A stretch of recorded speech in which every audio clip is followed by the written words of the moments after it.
The observation deck of the Crimson Dawn hummed with tension as Commander Rhea Kale stood before the viewport, her reflection ghostly against the star-scattered void beyond. Behind her, the Emergency Council had assembled, 7 species representatives, each more agitated than the last. At the center of their fury stood Dr. Maya Chen, the human xenobiologist who had become the most controversial figure aboard the vessel. "Explain to me again," Commander Kale said, her voice sharp as broken glass. "Why you've been smuggling ration packs to the holding cells." Maya met her gaze without flinching. "They're children, Commander. Starving children. They're Valreth spawn," snarled Counselor Threx, his chitinous plates rattling with disgust. "The same species that decimated 17 colonies. The same monsters that tore through our defensive lines like tissue paper. The Valreth. Even their name sent ripples of dread through civilized space. Apex predators who had evolved on a death world where everything, from the air to the water, was designed to kill. They stood 9 feet tall at maturity, with obsidian claws that could slice through starship hull plating and regenerative abilities that made them nearly impossible to kill. 3 months ago, the Coalition had captured a Valreth scout ship. Aboard were 5 juveniles, orphaned when their vessel had been disabled in the firefight.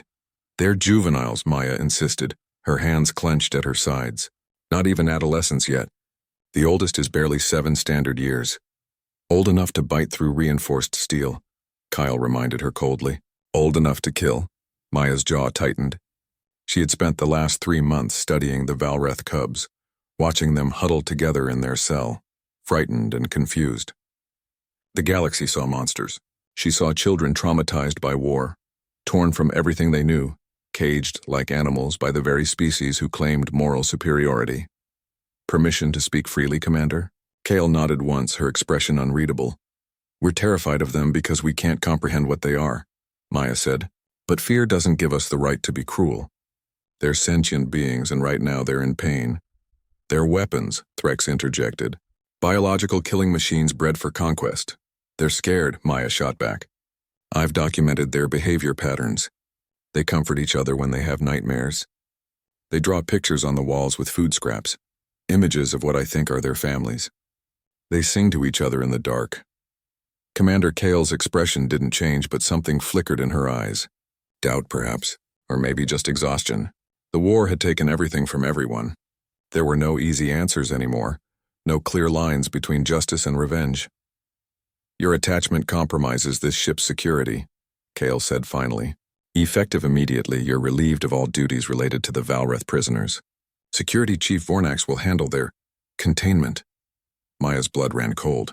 Vornax had lost his entire family to a Valreth raid. His idea of containment would be barely controlled vengeance. "Commander, please." "Dismissed, Doctor." The next 48 hours passed like a nightmare in slow motion. Maya was confined to quarters, her access credentials stripped.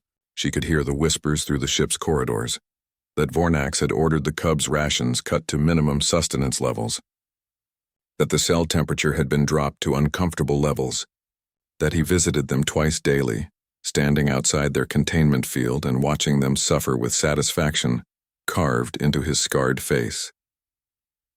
On the 3rd night, alarms shattered the artificial calm. Maya bolted from her quarters. Security protocols be damned, and sprinted toward the detention level. The corridors were chaos, crew members running, weapons hot, the air sharp with ozone and fear. She rounded the corner to find Commander Kale standing before the Valreth cell, her sidearm drawn, her hand trembling. Behind her, a security team had weapons trained on the containment field. Inside, the 5 cubs were backed against the far wall, their black eyes wide with terror. The smallest one, Varen, barely 4 feet tall, was bleeding from a gash across his shoulder, vivid crimson against his dark gray skin. "What happened?" Maya demanded. "Containment breach," Kale said tightly. One of them tried to escape. Vornax engaged with lethal force protocol. "Where is Vornax?" "Medical bay." "The cubs." "They protected each other. Knocked him unconscious when he entered the cell." Maya's heart hammered. This was it. The excuse the council needed to authorize execution. Young or not, the Valreth had assaulted a crew member. Coalition law was clear. "Commander," Maya said carefully, "let me go in. Let me talk to them." "Absolutely not. They trust me. They're animals, Dr. Chen." Kale's composure finally cracked. "Don't you understand? My sister died on Theros Prime. She was a teacher, 17 years old. The Valreth didn't care that she was unarmed, that she was trying to evacuate children. They killed her anyway. The weight of that confession hung heavy in the recycled air. Maya understood then. This wasn't about protocol or security. This was about pain that had nowhere to go. Before Maya could respond, a small voice echoed from within the cell. We didn't want to hurt him. It was Varen, his accented, standard trembling but clear. He said we were monsters, that we deserved to die. We just wanted him to stop. Every weapon in the corridor remained trained on the cubs, but no one moved. Varen took a shaky step forward, his small hand pressed against the bleeding wound on his shoulder. The human female, Maya, she was kind to us. She brought us food when we were hungry. She sang us songs when we couldn't sleep. She told us that not all of you hated us. He held up his bloodied hand, crimson dripping between his clawed fingers. She told us we were alike.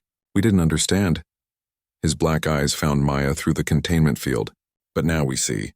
She bleeds the same color we do. The silence that followed was absolute. Commander Kyle stared at the small Valreth cub, at the blood on his hand that was indeed the exact same shade as human blood, and something in her expression shattered. The weapon in her hand slowly lowered. Stand down, she whispered. Commander? The security chief looked confused. I said, stand down. Kale's voice cracked like a whip. Weapons away, now. As the security team reluctantly complied, Kale turned to Maya. Tears streaked down the commander's face, the first emotion Maya had seen her display in months. What have we become? Kale asked quietly. What have I become? Maya didn't have an answer. But as she watched Commander Kale order the containment field lowered, as she saw the woman kneel before the terrified cubs and whisper an apology that could never undo what had been done, she understood something fundamental about humanity. They were capable of tremendous cruelty, but they were also capable of tremendous change. Varen stepped forward hesitantly, his small hand still pressed against his wound. Commander Kale reached out slowly, carefully, and gently examined the injury. When she looked up at Maya, her voice was steady. Get a medical kit, and then we're going to talk about better accommodations for our guests. As Maya rushed to comply, she heard Varen's small voice one more time. You bleed the same color too? And Commander Kyle, veteran of 100 battles, survivor of unimaginable loss, replied with broken honesty. Yes, we do. The war was far from over. The wounds between species ran deep and would take generations to heal. But in that moment, aboard the Crimson Dawn, in a detention corridor that smelled of ozone and fear and blood, humanity proved once again why they belonged among the stars, not because they were the strongest, or the smartest, or the most advanced, but because they could look into the eyes of their enemies' children and choose compassion over revenge. That was the true meaning of HFY humanity.